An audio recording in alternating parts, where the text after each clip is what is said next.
마태복음 19장. 예수께서 이 말씀을 마치시고 갈릴리를 떠나 요단강 건너 유대 지경에 이르시니 큰 무리가 따르거늘 예수께서 거기서 그들의 병을 고치시더라. 바리새인들이 예수께 나와 그를 시험하여 이르되 사람이 어떤 이유가 있으면 그 아내를 버리는 것이 옳으니이까? 예수께서 대답하여 이르시되 사람을 지으신 이가 본래 그들을 남자와 여자로 지으시고 말씀하시기를 그러므로 사람이 그 부모를 떠나서 아내에게 합하여 그 둘이 한 몸이 될지니라 하신 것을 읽지 못하였느냐. 그런즉 이제 둘이 아니요 한 몸이니 그러므로 하나님이 짝지어 주신 것을 사람이 나누지 못할지니라 하시니 여짜오되 그러면 어찌하여 모세는 이혼 증서를 주어서 버리라 명하였나이까? 예수께서 이르시되 모세가 너희 마음의 완악함 때문에 아내 버림을 허락하였거니와 본래는 그렇지 아니하니라. 내가 너희에게 말하노니 누구든지 음행한 이유 외에 아내를 버리고 다른 데 장가드는 자는 간음함이니라.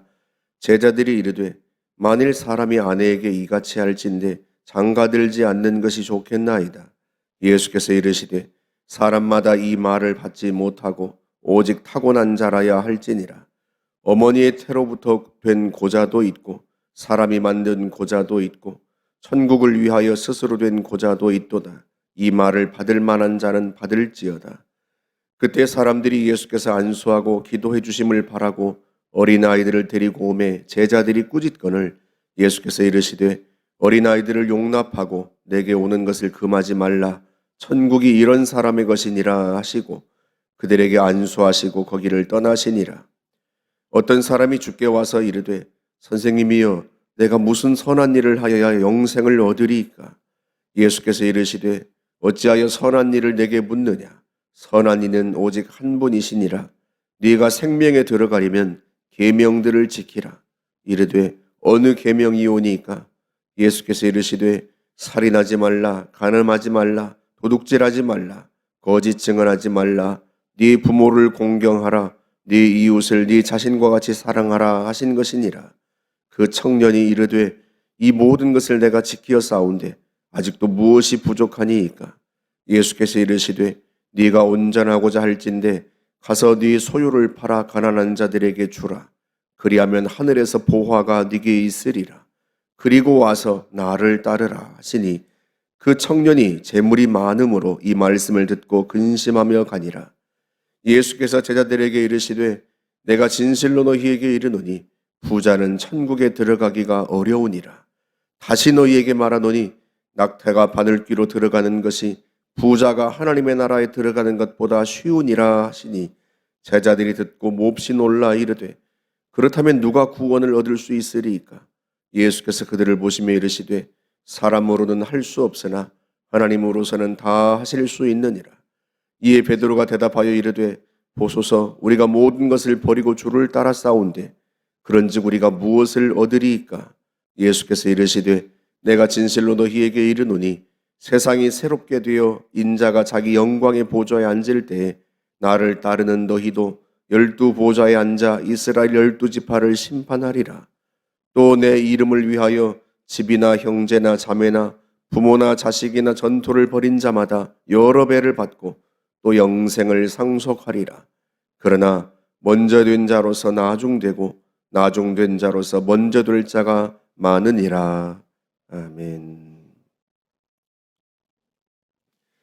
어떤 청년이 예수님께 와서 묻습니다. 선생님, 제가 무슨 선한 일을 해야 영생을 얻을 수 있겠습니까? 그러니까 이 사람의 관심사가 뭐예요? 영생이에요. 그런 관심사 때문이었는지 모르지만 이 사람은 어려서부터 율법을 잘 지켜왔습니다. 누가복음 18장에서는 이 사람이 관리였다고 그렇게 표현을 합니다. 세복음서 공통으로 이 사람이 부자라고 표현을 하는데 누가복음에서는 단순한 부자가 아니라 큰 부자였다고 그렇게 말을 합니다. 그러니까 큰 부자인데다가 젊은데 청년인데 관직에 있고 또 어려서부터 율법을 잘 지켜서 그 삶의 흠이 없고 바른 사람. 그런데 이 사람의 관심사가 무엇이었다? 영생이었다는 거예요. 여러분 이런 사람 보신 적 있어요? 이미 20대 백만장자인데다가 관직에 있고 삶이 바르고 그런데 관심사가 영적인 데 있다. 영생에 있다. 이런 사람 참 흔치 않습니다. 그래서 마가복음 10장 21절에서는 예수께서 보시고 그를 사랑하사 이렇게 표현하셨어요. 예수님이 보시기에 너무 사랑스러운 거죠. 그래서 주님께서 이 사람에게 해답을 제시하십니다. 네가 온전하고자 할진대 가서 네 소유를 팔아 가난한 자들에게 주라. 그리하면 하늘에서 보화가 네게 있으리라. 그리고 와서 나를 따르라. 자기 재물을 다 팔아서 가난한 자들에게 주면 영생을 얻습니까? 아닙니다. 가난한 자들을 섬기는 것은요, 하늘에서 상을 받을 일이지 영생의 조건은 아니에요. 하늘에서 내게 보화가 있으리라. 영생의 조건이 무엇입니까? 와서 나를 따르라. 예수님을 따르는 것이 영생의 조건이에요. 예수님을 따르는데 걸림돌이 될 수 있는 모든 것을 다 버리고 와서 따르라는 거예요. 그게 영생의 조건입니다. 그게 온전해지는 조건이에요. 여러분 예수님께서 이 청년에게 그 해답을 제시하실 때 뭘 기대하셨겠어요? 예수님 말씀대로 다 버리고 와서 주님을 따르는 걸 기대하셨겠죠. 마태복음 13장 44절에서 주님이 말씀하십니다. 천국은 마치 밭에 감추인 보화와 같으니 사람이 이를 발견한 후 기뻐하여 숨겨두고 기뻐하여 돌아가서 자기의 소유를 다 팔아 그 밭을 샀느니라.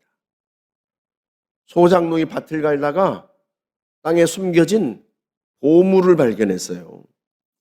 그 보물을 그냥 가져가면 본래 밭주인한테 도둑놈 소리를 듣지 않겠습니까? 그래서 그 보물을 다시 땅에 묻어두고 돌아가서는 모든 소유를 다 팔아서 뭘 샀다? 그 밭을 샀다는 거예요. 왜? 그 보화를 얻기 위해서. 천국은 마치 그 보화와 같아요. 천국과 비교될 수 있는 것은 이 땅에 없어요. 그래서 그 천국을 얻기 위해서라면 사람이 자기의 소유를 다 팔아서라도 자기 모든 것을 다 주고서라도 그 천국을 얻는 거예요. 그만큼 귀합니다. 그러니 이 청년도 천국을 얻고 싶고 영생을 얻고 싶었다면 예수님의 말씀대로 모든 걸 다 버리고 와서 주님을 따랐어야 했단 말이죠. 주님은 적어도 그걸 기대하셨어요.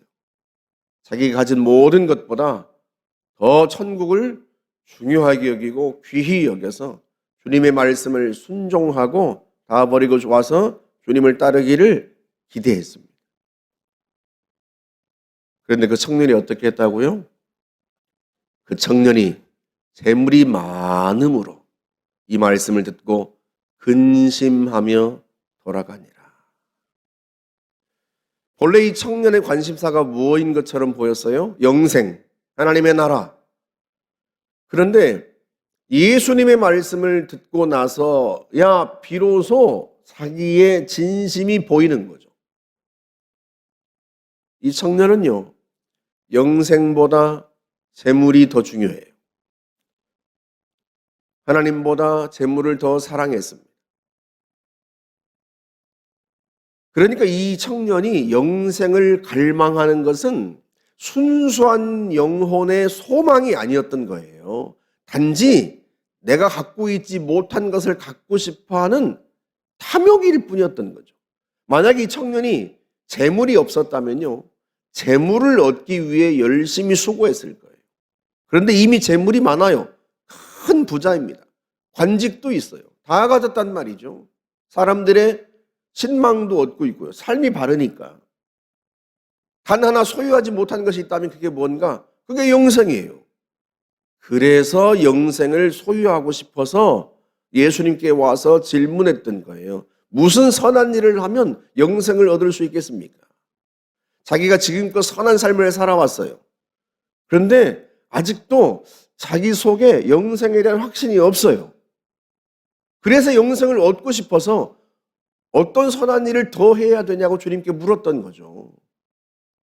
이 사람은 자기가 갖고 있지 못한 것을 갖고 싶은 그 탐욕 때문에 주님께 왔던 것이지 정말로 영생이 자기에게 중요해서 왔던 것이 아니었던 거죠. 그걸 예수님의 말씀을 듣고서야 비로소 알게 됩니다. 실제로는 영생보다 재물을 더 사랑하고 영적인 것보다 세상적인 것을 더 사랑했던 거죠. 그래서 주님이 그 유명한 말씀을 하시는 거예요.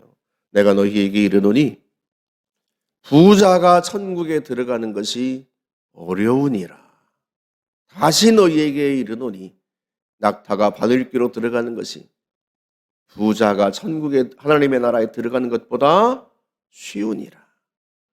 단순히 부자여서 천국에 들어가기 어렵다는 뜻이 아닙니다. 부자만 천국에 못 들어간다는 뜻이 아니에요.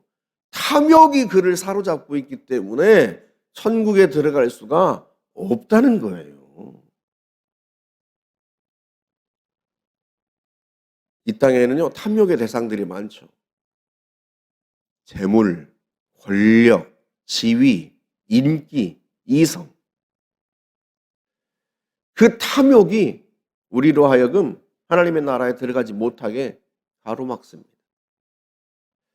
19장 전반부에 나오는 이혼에 대한 이야기도 똑같은 거예요.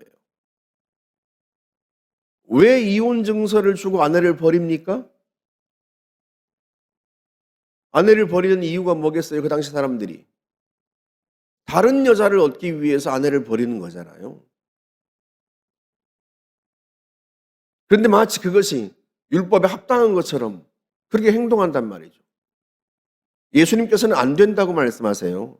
그 아내가 음행을 저지른 이유 외에는 아내를 버리면 안 된다. 그랬더니 베드로가 뭐라고 대답합니까? 그럴 바에야 차라리 장가가지 않는 게 낫겠네요. 무슨 소리예요? 아내를 마치 내가 얻고 버릴 수 있는 물건처럼 생각하는 거예요. 탐욕의 대상처럼 생각했던 거예요. 그 당시 사람들이. 주님은 그게 안 된다고 말씀하시는 거예요. 그 탐욕이 결국은 하나님의 말씀을 버리는 거예요. 그런데 사람이 갖고 있는 그 탐욕의 대상 중 가장 강력한 게 뭐예요? 돈이에요, 돈. 디모데전서 6장 10절에서 그래서 말씀합니다. 돈을 사랑함이 일만 악의 뿌리가 되나니 그것을 탐내는 자들은 미혹을 받아 믿음에서 떠나 많은 근심으로서 자기를 찔렀느니라. 돈에 대한 탐심이 그를 미혹해서 어떻게 만들어요? 믿음에서 떠나게 만들어요. 예수님께서 산상수훈에서 말씀하셨습니다. 재물과 하나님을 겸하여 섬길 수 없다. 재물이 하나님의 자리까지 올라와 있어요. 예수님 당시에나 지금이나. 그래서 부자 되고자 하는 열망을 가진 사람은 천국에 들어가기가 어려워요. 왜? 그가 하나님보다 재물을 더 사랑하기 때문에. 결국은 그를 믿음에서 떠나게 합니다. 부자 되기를 소망하지 말고 하나님의 뜻을 이루기를 소망하세요. 그 하나님의 뜻을 이루는데 돈이 필요하다면 하나님이 주실 거예요. 그 하나님의 뜻을 이루는데 재능이 필요하다면 하나님이 주실 거고 그 하나님의 뜻을 이루는 간절한 소망 때문에 하나님께서 그에게 지위도 주실 수 있고 인기도 주실 수 있고 우리가 하나님의 나라를 얻고자 하고 하나님의 뜻을 이루고자 하고 그것이 나의 간절한 소망과 열망이 되어야지 돈이 내 열망이 되어서는 안 됩니다. 자칫 나를 믿음에서 떠나게 할 수 있고 하나님의 나라를 잃어버리게 만들 수 있기 때문에 우리가 매번 주님의 말씀을 마음에 깊이 새겨야 돼요. 부자는 천국에 들어가기가 어려우니라. 돈을 탐내는 자들은 천국에 들어가기가 어려우니라. 미혹을 받아 믿음에서 떠날 수 있다. 저와 여러분들이 하나님의 나라를 추구하고 하나님의 뜻을 추구하고 이를 실현하기 위하여 하나님께 이것저것을 구할 수 있는 그런 하나님의 사람들이 되시기를 주의 이름으로 축복합니다. 함께 기도하겠습니다. 좋으신 하나님 감사합니다. 저희들의 마음 속에 하나님의 나라에 대한 열망이 있기를 원합니다. 주님의 나라를 이루기 위한, 주의 뜻을 이루기 위한 하늘에서 아버지의 뜻이 이루어진 것까지 땅에서도 그 뜻이 이루어지기를 소망하는 열망에 사로잡힌 저희들이 되기를 사모합니다. 세상 것에 사로잡힌 자가 되는 어리석은 삶이 되지 않도록 저희들을 늘 주의 성령의 빛으로 비추어 주옵소서. 예수님의 이름으로 기도하옵나이다. 아멘.